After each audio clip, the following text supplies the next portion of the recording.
Well, this is not how I expected to wake up this morning. After I received the news, Malia walked in and said, Daddy, you won the Nobel Peace Prize, and it is Beau's birthday. And then Sasha added, plus we have a 3-day weekend coming up. So it's good to have kids to keep things in perspective. I am both surprised and deeply humbled by the decision of the Nobel Committee. Let me be clear, I do not view it as a recognition of my own accomplishments, but rather as an affirmation of American leadership on behalf of aspirations held by people in all nations. To be honest, I do not feel that I deserve to be in the company of so many of the transformative figures who've been honored by this prize. Men and women who've inspired me and inspired the entire world through their courageous pursuit of peace. But I also know that this prize reflects the kind of world that those men and women and all Americans want to build, a world that gives life to the promise of our founding documents. And I know that throughout history, the Nobel Peace Prize has not just been used to honor specific achievement, it's also been used as a means to give momentum to a set of causes.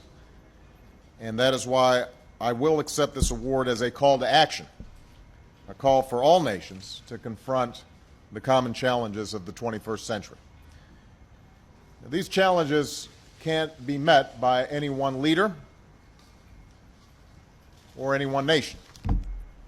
And that's why my administration's work to establish a new era of engagement in which all nations must take responsibility for the world we seek. We cannot tolerate a world in which nuclear weapons spread to more nations and in which the terror of a nuclear holocaust endangers more people. And that's why we've begun to take concrete steps to pursue a world without nuclear weapons, because all nations have the right to pursue peaceful nuclear power, but all nations have the responsibility to demonstrate their peaceful intentions. We cannot accept the growing threat posed by climate change, which could forever damage the world that we pass on to our children, sowing conflict and famine, destroying coastlines and emptying cities. And that's why all nations must now accept their share of responsibility for transforming the way that we use energy. We can't allow the differences between peoples to define the way that we see one another. And that's why we must pursue a new beginning among people of different faiths and races and religions, one based upon mutual interest and mutual respect.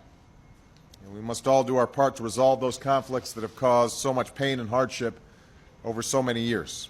And that effort must include an unwavering commitment that finally realizes the rights of all Israelis and Palestinians to live in peace and security in nations of their own. We can't accept a world in which more people are denied opportunity and dignity that all people yearn for, the ability to get an education and make a decent living, the security that you won't have to live in fear of disease or violence without hope for the future. And even as we strive to seek a world in which conflicts are resolved peacefully and prosperity is widely shared, we have to confront the world as we know it today. I am the commander-in-chief of a country that's responsible for ending a war and working in another theater to confront a ruthless adversary that directly threatens the American people and our allies. I'm also aware that we are dealing with the impact of a global economic crisis that has left millions of Americans looking for work. These are concerns that I confront every day on behalf of the American people. Some of the work confronting us will not be completed during my presidency. Some, like the elimination of nuclear weapons, may not be completed in my lifetime. But I know these challenges can be met, so long as it's recognized that they will not be met by one person or one nation alone. This award is not simply about the efforts of my administration, it's about the courageous efforts of people around the world. And that's why this award must be shared with everyone who strives for justice and dignity. For the young woman who marches silently in the streets on behalf of her right to be heard, even in the face of beatings and bullets. For the leader imprisoned in her own home because she refuses to abandon her commitment to democracy. For the soldier who sacrificed through tour after tour of duty on behalf of someone half a world away.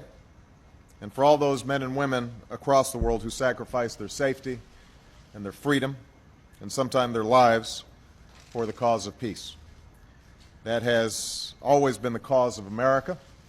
That's why the world has always looked to America. And that's why I believe America will continue to lead. Thank you very much.